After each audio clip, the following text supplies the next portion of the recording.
Attention, places everyone, quiet on set. Oh no, not them again. Oh, it's so hard to watch. She's the worst. Welcome back to OK So Garage. I hope you're amped up for today's show. Today, we're supplying power to this blower motor. Wow. Are they really gonna do a whole video about a blower motor? These two stink. I'm telling you.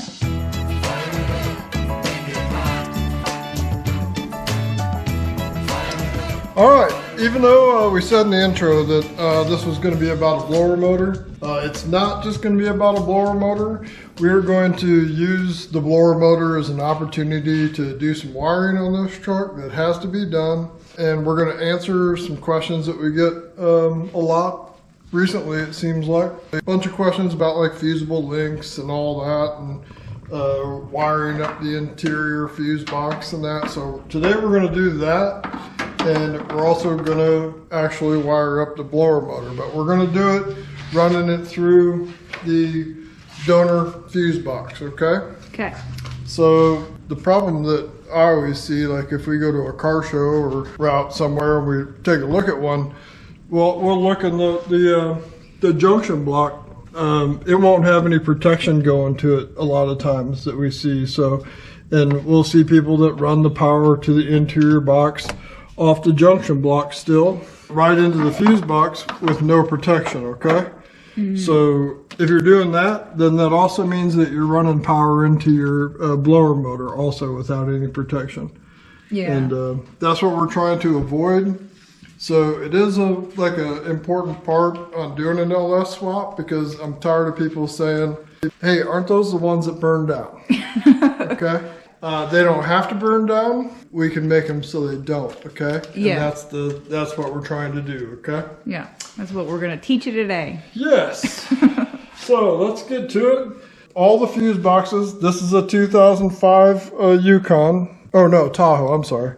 This is a 2005 Tahoe box, but they're all the same that year. But you get down to 2002 and below. Yeah. They're different, but they do the same thing. It's just that the fuse is in a different spot, okay? Okay.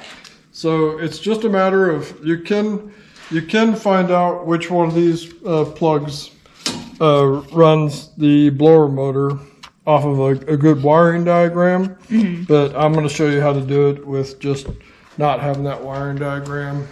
And we'll just use an ohm meter on this thing. Ooh. And find it, okay? Cool. So let's get started with it, then we'll plug it in. Okay. All right, so before we get into doing the blower motor, let's wire up the interior on this truck. And we've done that before on quite a few videos, but this time I'll make a little bit better explanation out of it, I guess. Yeah. Okay? Yeah. But what we're doing, I still get questions about the lugs on these boxes, okay? This is lug number 2. This is lug number 1. Lug number 1 is protected by that fuse right here at the corner. Lug number 2 is protected by that fuse that's closest to it right next to the corner, okay? Mm-hmm. And then I just want to point out that this is the earlier box, okay? The bigger fuses. And it's the same thing. Lug number 1, lug number 2, protected by that fuse and that fuse. Yep. Okay? And on both of these boxes, you can change that fuse to whatever size you want, okay? I think 50 amp is the highest, or no, 60 amp.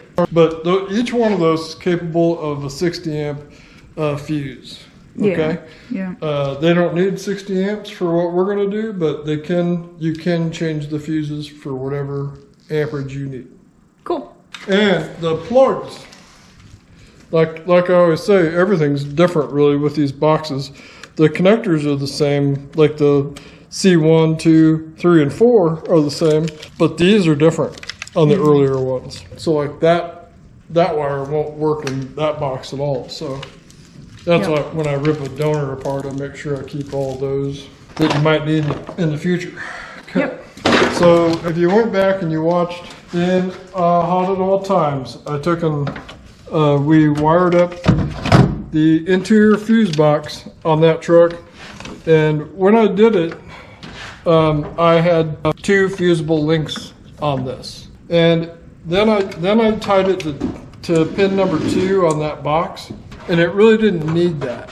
Okay, it's just that I see a lot of people that have them go into that junction box. Yeah. And no matter what, I want them to have some kind of protection there. Okay. Yeah. So if you have a fusible link going to junction number 2 and it's protected off that 30 amp fuse, it doesn't hurt anything because the wires are still just going to pass the amperage that they need, you know. And most likely the fuse would blow, and you never have to mess with those fusible links. But it really didn't need to be done. But I just hate the thought of people out there without that protected circuit. Yeah. Yeah. Okay. Because those circuits used to be protected by the fusible links that were down by the solenoid on the starter. Yeah. Okay? Yeah. And sometimes people don't know that that's what those were. They also came off the alternator on some of them and had a fusible link, and that all gets eliminated. So then you'll see, like I said, people will just run a power wire going to that with no protection, and that's not good because it's also passing power with no protection to your blower motor. Did I say that before? Mm-hmm. Yeah. Okay. So we're just gonna add a couple eyelets to this. We're going to bolt it to lug number 2. Okay. And that's going to supply power to the interior of this truck.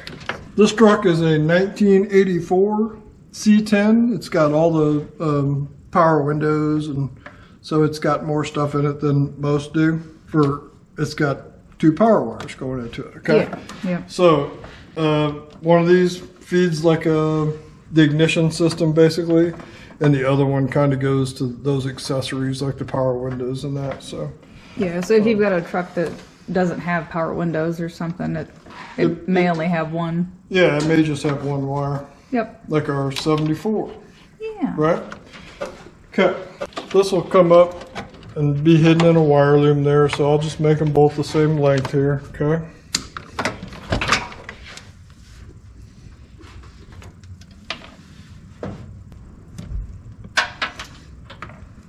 All right, so the next thing that we get questions about, if you are going to use a fusible link, say like if you are going to go to a lug or something like that, they ask what size fusible link to put in that circuit, okay? So this wire is 12 gauge, all right? Okay. You can tell with your crimper that it's a 12, all right? Mm-hmm. So fusible link, you would want the fusible link to be 4 gauges smaller. 4 gauges smaller. Yeah. No matter what. Right. You would just subtract 4. That basically. Yeah, subtract 4. Okay. Well, you add 4 because you can't make it simple because gauge goes up instead of down, just to be confusing. Okay. So a 14 gauge or a 12 gauge wire would be protected by a 16 gauge fusible link. Okay. And that's just kind of like the general rule, but the best way to do it and how we do it when we finish a job would be I'll either put an amp probe on this with all the power running inside the pickup, and we'll measure how many amps it takes, and then I'll make the fuse protect it for that amperage. Yeah. And then that's really the best way to do it. But if you have to do it with a fusible link and you don't know, then 4 gauge sizes smaller. It's not complicated at all. No. Right? No.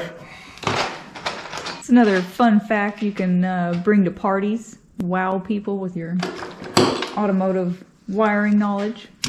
Oh, that's all I talk about at parties. I know. People just wait until I walk in the door and they're like, oh man, I hope Jerry tells us more about fusible links. This is going to be great. It's weird. We didn't really get a lot of Super Bowl invites this year. No. Strange. No. They do tend to drink more though when they're talking to me, which I don't understand why. Yeah. But the minute I come walking over to them, they're immediately looking around for the nearest drink. So You're looking for a drink, or excuse me, I gotta go get another drink, and then never come back. yeah. Yeah. If you're out at a car show this year and you run into us and you really feel like you want to be bored to death, run up to us and ask us a couple questions, and I'd be glad to put somebody to sleep. Oh, where'd my razor blade go? Oh, there it is. I don't know, be careful. Yeah. Okay, how long will it take for me to cut myself? I don't know, you're already bleeding. Oh, yeah. Yeah.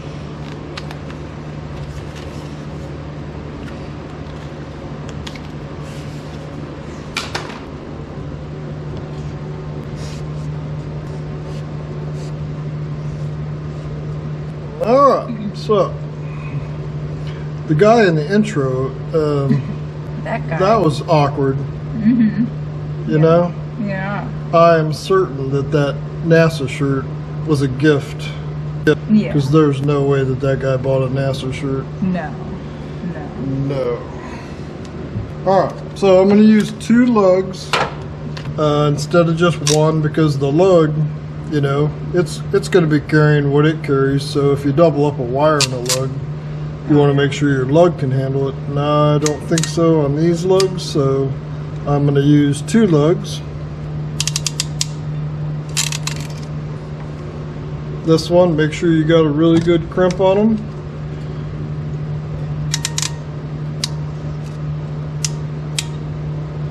That look good? Yep. Good. I like it.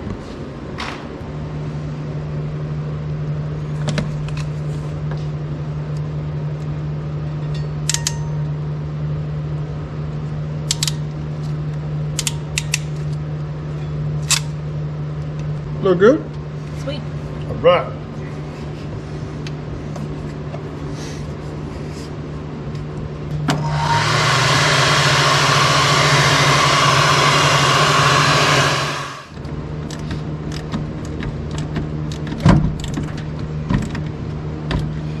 Okay, and it can be number 1. It can be lug number 1, okay?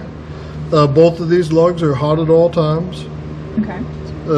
So I like doing number 2 just because it's closest to the firewall. It makes more sense to me.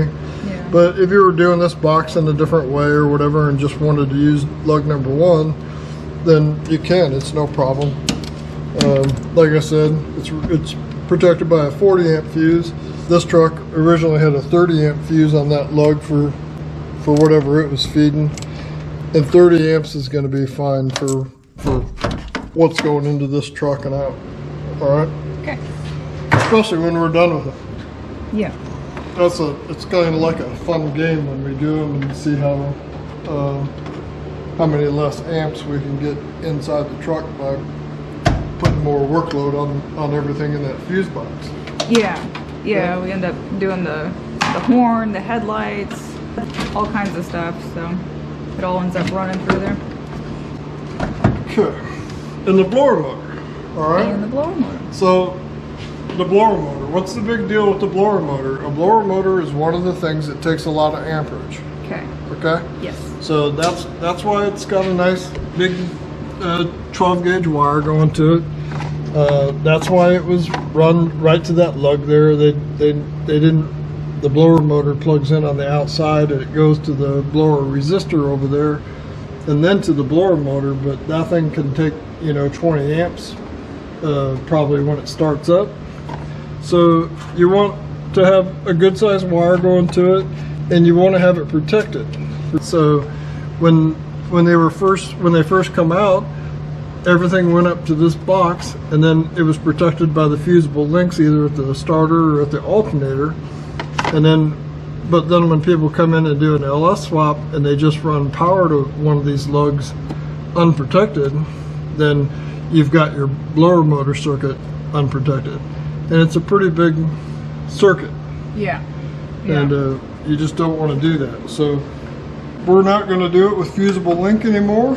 Like I said, we're going to do it with in this box we've got the cover, and it says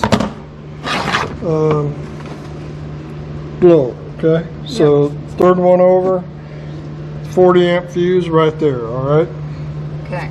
So that's what we're gonna use that fuse to protect the blower motor circuit, and we're gonna find it by checking the leads in here, and we're gonna see which one of the plugs that it comes to out here.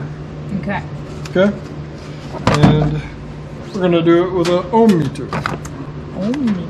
Ohm meter. Ohm. Ohms.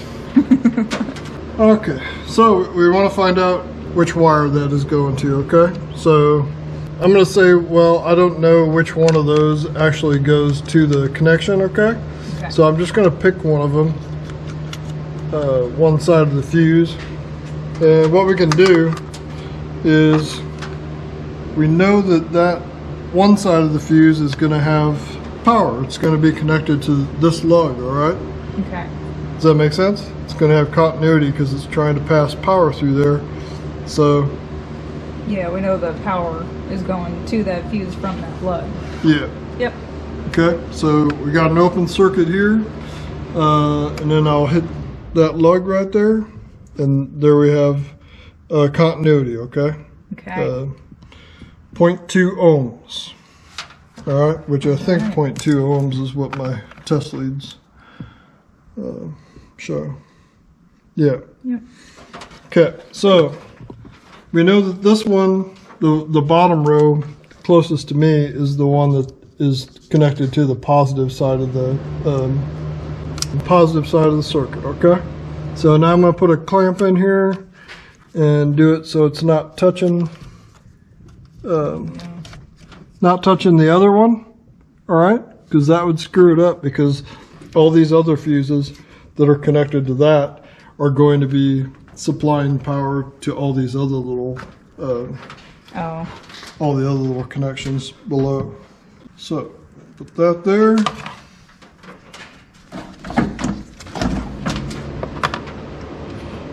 Flip it over and start touching each one of these leads. Okay? Okay. So we got an open circuit there, open there, open circuit there, open, open, open, Oh. nope, there it is, okay? There it is. So there's continuity, and then right the next one next to it, open, Okay. okay? And just to prove my point, before I drop it, is I'm going to connect it to the other lead, okay? Oh, okay. And so, like, if you were trying to pinpoint this thing with it connected to the wrong lead, what's it read there? Oh, continuity. Continuity, okay? I see. Continuity. Continuity. Right? Yep. And it's going to have them on all those that have a fuse going to them. And the reason that is because basically you're just connecting to the positive side, because these fuses are passing that circuit through to each one of those. But we're trying to isolate which one it was, and it was that one, right? Yep. Okay. So that is going to be our circuit that protects our blower motor. Okay. So I actually had the plug for this. If you don't have the right plug, you can just grind the little tooth off of it. Isn't that what we decided they're called? Yeah, I think The so. tooth or something? Tooth or a spline. Because they'll all these will fit in there, whatever color they are. But the tooth just stops them from doing what they're supposed to. But if you grind the tooth off, you can use any of them. Yep. Okay. Yep. So in that wire, that one is a, let's see what size.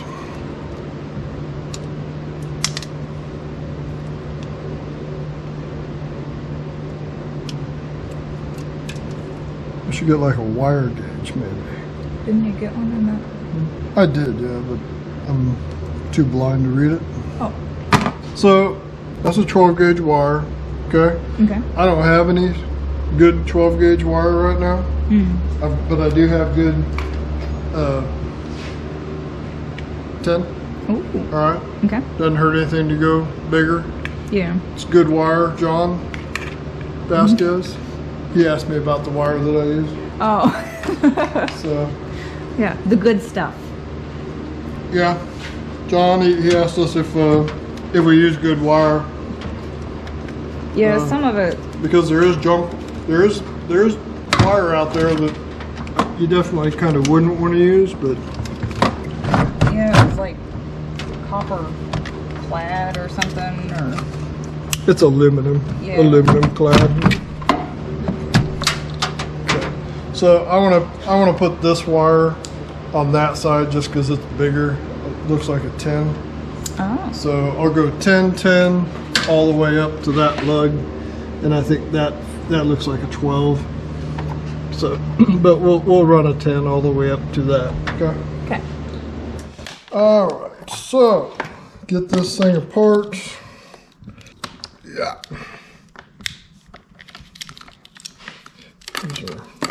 Pull a little lock out of it. All right. And got to have a little ninja star. These are pretty handy. You can buy those real cheap on Amazon. Move it over, or I don't know if it's Amazon. Oh, if I'd put the right wire in there, Oh, no. that would have been smart. Okay, so get rid of that one. Don't need that other wire for anything. Okay, because we want this wire to only protect that blower motor. Okay, so let's go put it in the box and then wire it up. Okay.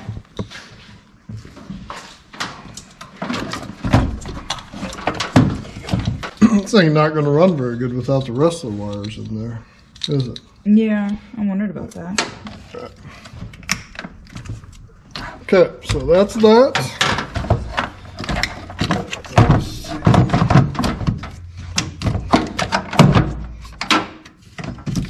We'll hook that up last, okay? Okay. So this one's going to go to our lug up there. While you weren't looking, I took all the wires off that.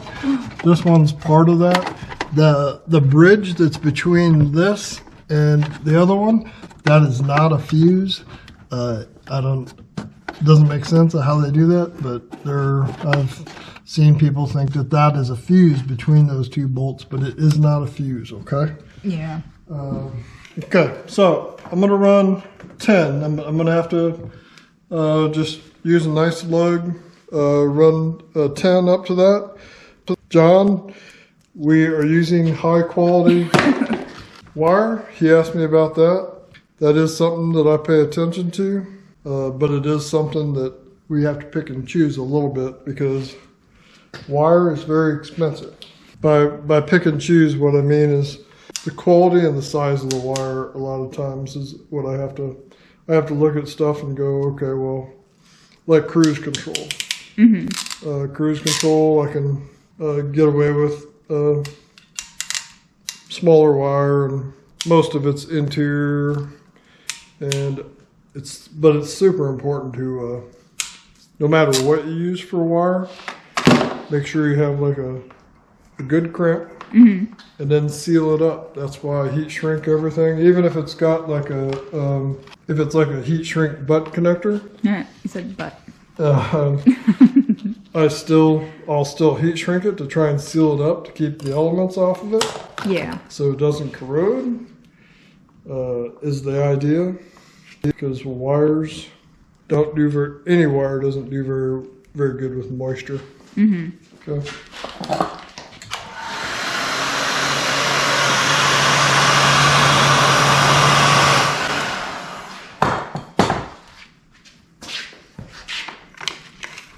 Okay, all right, over here. Here we go.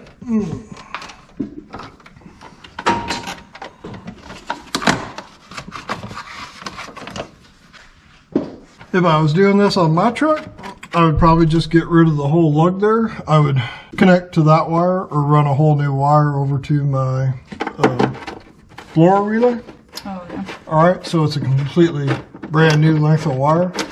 But in this truck, because it's somebody else's, I'm gonna leave this where it is, just so in the future. This guy lives in Texas, okay? So if his blower motor quits working, he's not gonna drive it back to me to have me look and see why. Yeah. So most any mechanic hopefully would be able to say, okay, well, that's the wire that goes to the blower motor, so you could at least see if you had power there, and it'd make more sense to him, okay? Yeah, So leaving it the way it was in 1984. yeah, but if it was mine, I'd get rid of that. And then, all right, so a lot of people use aftermarket harnesses, okay? So an aftermarket LS harness does not have any kind of fuse or anything for the blower motor. Yeah. All right. So it's another reason why we like these so much, because of all the things that we can do with them. So this one, the smallest wire that is going to this blower motor would be this one now, which is a 12. Okay. Okay. So what size fusible link do you think a person should put in that to protect that circuit if they don't have a fuse box? 26. No. Oh. Oh my gosh. We just went over this. I want the girl back from the opening. I think she could have got that one. Yeah, so 12 would be a 16, right? Yeah. Okay. Right. So if you didn't want to put some kind of fuse in there, you could use a 16 gauge fusible link to protect that circuit. Oh, I forgot to put the little thing in. Oh no. See? Yeah, the fusible link ends up looking nicer sometimes. If you're in a situation like that where you do have an aftermarket harness and you gotta do something different, it looks nicer than like an inline fuse or something. Yeah, it does. Yeah.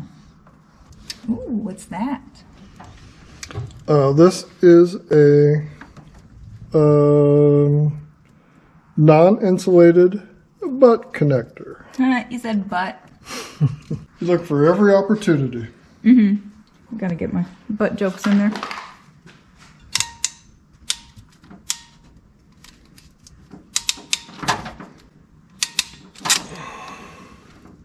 Did you happen to catch that girl's name at the beginning of the show?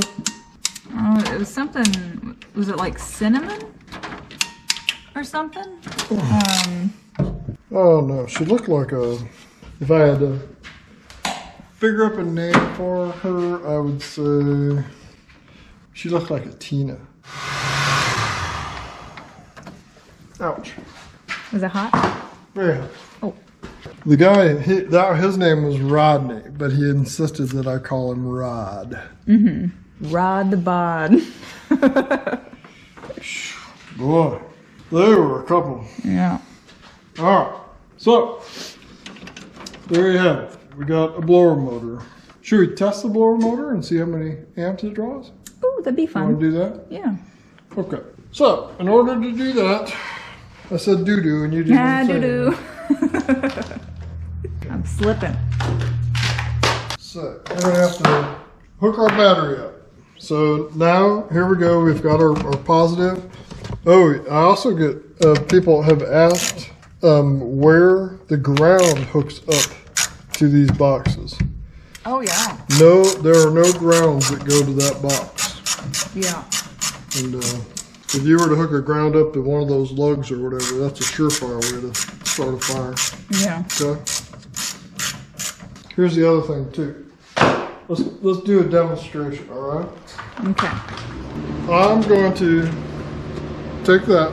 All right. Okay. I'm going to connect one end of it to the negative or the positive side of the battery. Okay. Okay. So what do you think is going to happen when I touch this to a ground? Sparks. You think it's going to spark? You do it. Huh? No. I don't want to do it. I don't want to do It's it. scary. Ah. Nothing? Nothing. Okay? So, the negative on the battery Oh. is disconnected, okay? Okay. And if I was to touch the negative of this to the battery right there, Yeah.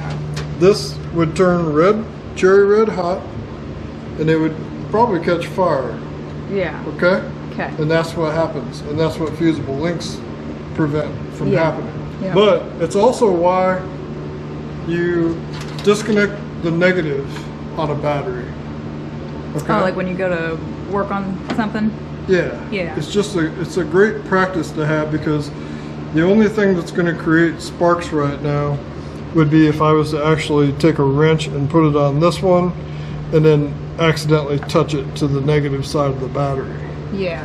Okay, but I could touch anything in this engine with that negative disconnected at the battery, and there's no sparks that are going to happen, you know, like Yeah.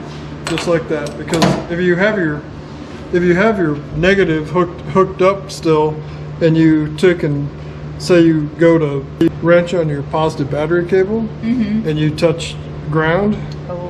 it Yeah. sparks pretty good. Yeah. It scares you, and you just want to avoid doing that. So just a lesson for anybody out there that's working on stuff. If you're working on something, just as a general rule, just disconnect your negative side of your battery, okay? Okay.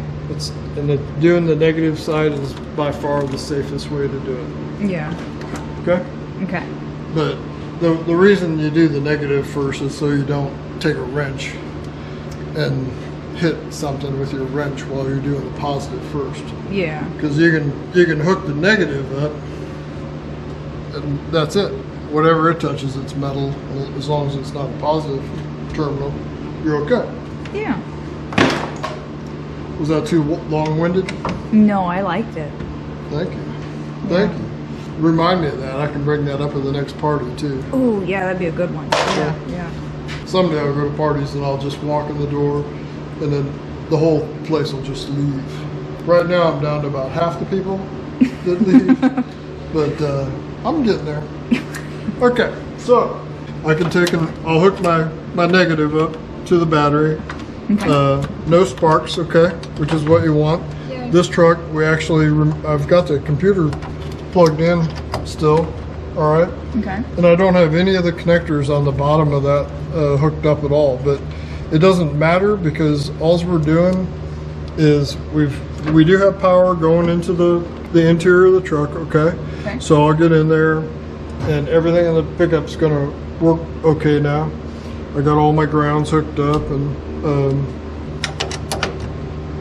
okay. All right, so dome light. See, we got dome lights. Yay. So everything in the truck has got power.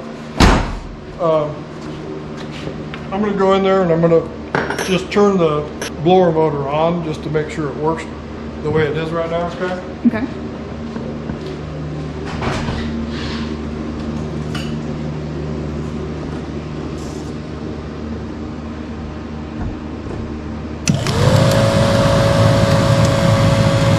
Yeah.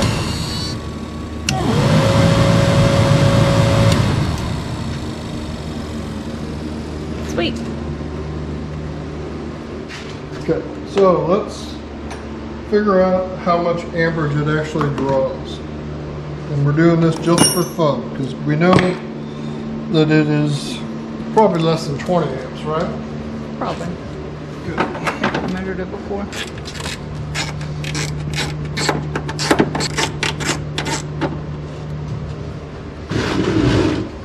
Okay, so right now, the end of that wire, it's hot at all times, okay? Okay. So, got to make sure it doesn't touch anything.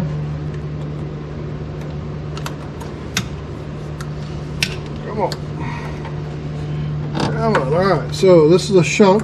We've used it before. It's just a way of measuring the amp draw, and it's very accurate. You could do it with a good multimeter or an amp probe. But I like using this thing. It goes up to 60 amps. It reads in volts.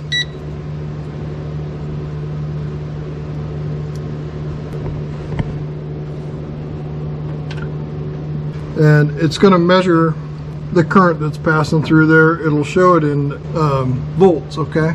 So it's going to be so many volts, but you just convert that to amps, basically. Okay. All right, so ready? Yep.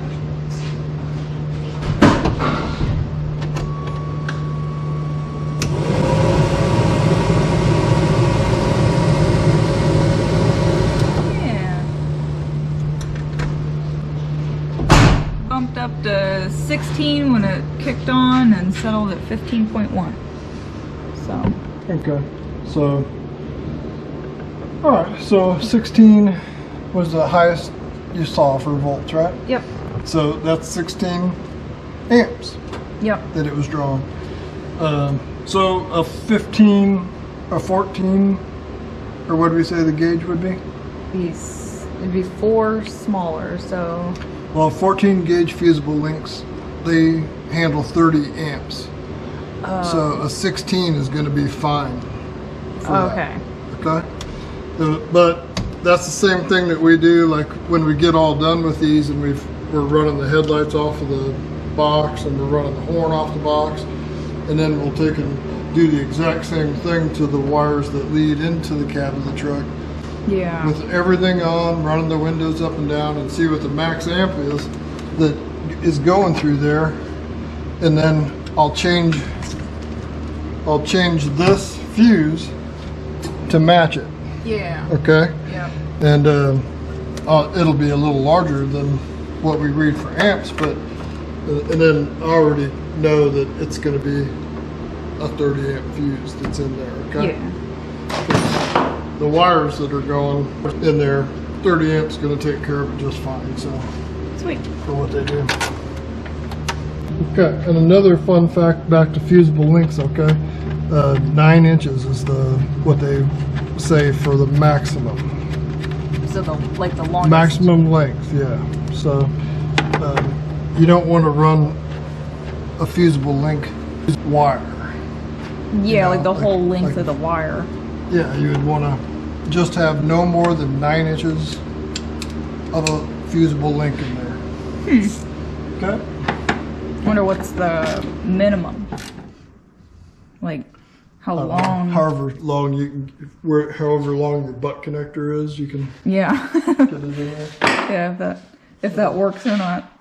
Right. I don't know. So there we have it. All So right. now the blower motor, it's protected by that 40 amp fuse, and we also know now too that we don't need a 40 amp fuse in there too. The highest we saw was 16, and then it ran at 15 amps. So I'll probably drop it down to a 30 amp fuse in that slot. Yeah. Okay. Sweet. Well, okay, we decided to do this portion of it to show people this because people were asking about it and the fusible link questions that we were getting. Yeah. So Yeah, so if you have questions, we do our best to answer you, and if it's something we can get in a video, yeah, and we absolutely do it. Yeah, and we don't care at all how boring it is. We'll give it to you as content if you'll watch it. I moved the battery on this truck over to the driver's side, okay? Yes. And that's something we've never shown before. If somebody wanted to see how we do that, I would show that to you. Yeah. Just any little thing that we wouldn't normally think of that might be something somebody has a question about. Yep. And talking about, if you have questions about stuff, this week I started a Facebook, what's it called? Facebook group. Oh, Yes. Facebook group that I started. Uh-huh. And it's called UTX Swap Talk. Yes. And it's a place for people to get together and show their projects and ask questions amongst each other. And I've been having a lot of fun with that. So. Yeah, because there's a lot of different ways to go about it, and it's cool to see somebody else's experience. And on YouTube, it's hard because we can't do pictures in the comments, so we never get to see the project that you guys are working on or asking about. So if you'd like to join us over there, we'd be glad to have you. Make sure you hit that subscribe button and ring the little bell so you get a notification when we upload our next video. We appreciate you guys watching, and we will catch you next time.